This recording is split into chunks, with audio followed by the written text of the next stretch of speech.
जय श्री राधे। आज की वीडियो में हम सोमवार के व्रत की विधि और सोमवार के व्रत की कथा देखते हैं। चलिए वीडियो को शुरू करते हैं। सोमवार के व्रत में आपको शिवजी और पार्वती जी का पूजन करना है। यह व्रत साधारणतः दिन के तीसरे पहर तक होता है। व्रत में फलाहार या पारायण का कोई खास नियम नहीं है, किंतु यह आवश्यक है कि दिन रात में केवल एक समय ही भोजन किया जाए। सोमवार के व्रत 3 प्रकार के होते हैं। पहला होता है साधारण सोमवार, दूसरा होता है सोम्य प्रदोष व्रत और तीसरा होता है 16 सोमवार। तीनों की कथाएं अलग अलग होती है, लेकिन शिवजी का पूजन एक जैसा ही होता है। आप जो भी व्रत करते हैं आपको उसी व्रत की कथा सुननी है। चलिए साधारण सोमवार की व्रत कथा प्रारंभ करते हैं। एक बहुत धनवान साहूकार था, जिसके घर धन आदि किसी की कोई कमी नहीं थी, परंतु उसको एक दुख था कि उसके कोई पुत्र नहीं था। वह इसी चिंता में दिन रात रहता था। वह पुत्र की कामना के लिए प्रति सोमवार को शिवजी का व्रत और पूजन किया करता था तथा सायंकाल को शिव मंदिर में जाकर शिवजी के सामने दीपक जलाया करता था। उसके इस भक्ति भाव को देखकर एक समय श्री पार्वती जी ने शिवजी महाराज से कहा कि महाराज, यह साहूकार आपका एक अनन्य भक्त है और सदैव आपका व्रत और पूजन बड़ी श्रद्धा से करता है। आपको इसकी मनोकामना अवश्य पूर्ण करनी चाहिए। शिवजी ने कहा, हे पार्वती, यह संसार कर्म क्षेत्र है। जैसा किसान खेत में बीज बोता है वैसा ही फल काटता है, उसी तरह इस संसार में जो जैसा कर्म करते हैं वैसा ही फल भोगते हैं। पार्वती जी ने अत्यंत आग्रह से कहा, महाराज, जब यह आपका अनन्य भक्त है और इसको अगर किसी प्रकार का दुख है तो आपको अवश्य दूर करना चाहिए, क्योंकि आप सदैव अपने भक्तों पर दयालु होते हैं और उनके दुखों को दूर करते हैं। यदि आप ऐसा नहीं करोगे तो मनुष्य आपकी सेवा और व्रत क्यों करेंगे?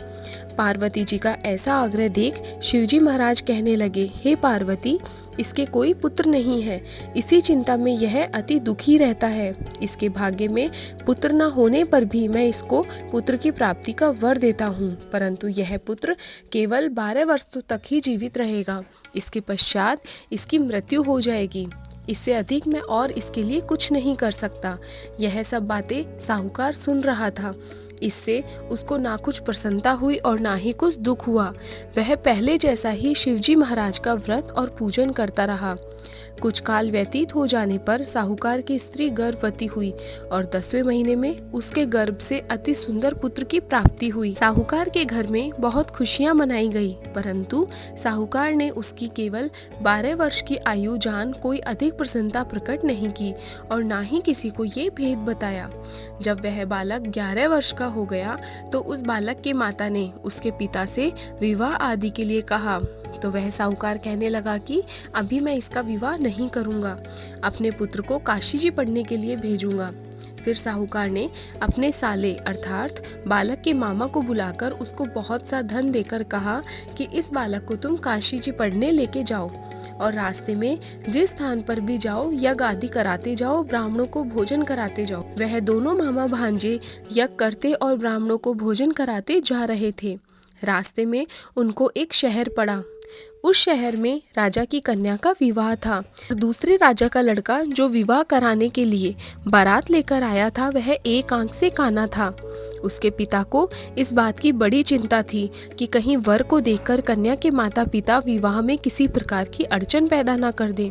इसी कारण जब उसने अति सुंदर सेठ के लड़के को देखा तो मन ही मन में विचार किया कि क्यों ना दरवाजे के समय इस लड़के से वर का काम चलाया जाए।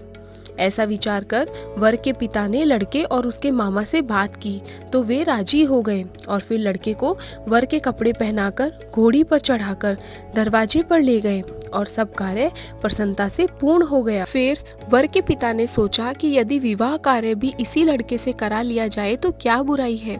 ऐसा विचार कर लड़के और उसके मामा से कहा, यदि आप फेरों का और कन्यादान के काम को भी करा दे तो आपकी बड़ी कृपा होगी और मैं इसके बदले में आपको बहुत सा धन दूंगा।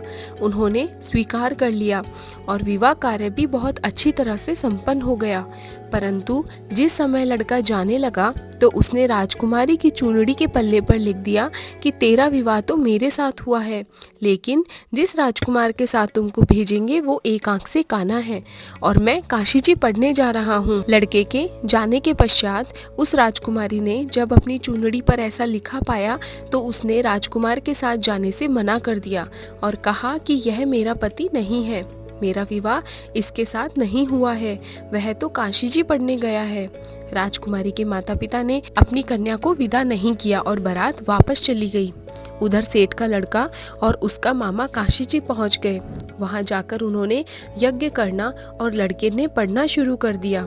जब लड़के की आयु 12 साल की हो गई, उस दिन उन्होंने यज्ञ रचा था कि लड़के ने अपने मामा से कहा, मामा जी आज मेरी तबीयत कुछ ठीक नहीं है। मामा ने कहा कोई बात नहीं, अंदर जाकर सो जाओ। लड़का अंदर जाकर सो गया और थोड़ी देर में उसके प्राण निकल गए। जब उसके मामा ने आकर देखा कि वह मुर्दा पड़ा हुआ है तो उसको बहुत दुख हुआ और उसने सोचा कि अगर मैं अभी रोना पीटना मचा दूंगा तो यज्ञ का कार्य अधूरा रह जाएगा। अतः उसने जल्दी से यज्ञ का कार्य समाप्त कर ब्राह्मणों के जाने के बाद रोना पीटना आरंभ कर दिया। संयोगवश उसी समय शिव पार्वती जी उधर से जा रहे थे। जब उन्होंने जोर जोर से रोने की आवाज़ सुनी तो पार्वती जी कहने लगी, महाराज कोई दुखिया रो रहा है, इसके कष्ट को दूर कीजिए। जब शिव पार्वती ने पास जाकर देखा तो वहाँ एक लड़का मुर्दा पड़ा था। पार्वती जी कहने लगी, महाराज यह तो उसी सेठ का लड़का है जो आपके वरदान से हुआ था। शिव जी कहने लगे, हे पार्वती इसकी आयु इतनी ही थी, सो यह भोग चुका है। तब पार्वती जी ने कहा, हे महाराज इस बालक को और आयु दो, नहीं तो इसके माता पिता तड़प तड़प कर मर जाएंगे। पार्वती जी के बार बार आग्रह करने पर शिव जी ने उसको जीवन वरदान दिया और शिवजी महाराज की कृपा से लड़का जीवित हो गया। शिव पार्वती कैलाश पर्वत चले गए। तब वह लड़का और मामा उसी प्रकार यज्ञ करते और ब्राह्मणों को भोजन कराते अपने घर की ओर चल पड़े। रास्ते में उसी शहर में गए जहां उनका विवाह हुआ था। वहां पर आकर उन्होंने यज्ञ आरंभ कर दिया तो उस लड़के के ससुर ने उसको पहचान लिया और अपने महल में ले जाकर उसकी बड़ी खातिरदारी की और साथ ही बहुत से दास दासियों सहित आदर पूर्वक लड़की और जवाई को विदा किया। जब वह अपने शहर के निकट आए तो मामा ने कहा कि मैं पहले तुम्हारे घर जाकर खबर कर आता हूँ। जब उस लड़के के मामा घर पहुंचा तो लड़के के माता पिता घर की छत पर बैठे थे और यह प्रण कर रखा था कि यदि हमारा पुत्र सकुशल लौट आया तो हम राजी खुशी नीचे आ जाएंगे, नहीं तो छत से गिरकर अपने प्राण खो देंगे। इतने में उस लड़के के मामा ने आकर यह समाचार दिया कि आपका पुत्र आ गया है, तो उनको विश्वास नहीं आया। तब उसके मामा ने शपथ पूर्वक कहा कि आपका पुत्र अपनी स्त्री के साथ और बहुत सारा धन लेकर आया है। तो सेठ ने आनंद के साथ उसका स्वागत किया और बड़ी प्रसन्नता के साथ रहने लगे। इसी प्रकार से जो कोई भी सोमवार के व्रत को धारण करता है अथवा इस कथा को पढ़ता है या सुनाता है, उसकी समस्त मनोकामनाएं पूर्ण होती हैं। बोलो शिवजी भगवान की जय। इसके बाद आपको सोमवार की आरती करनी है।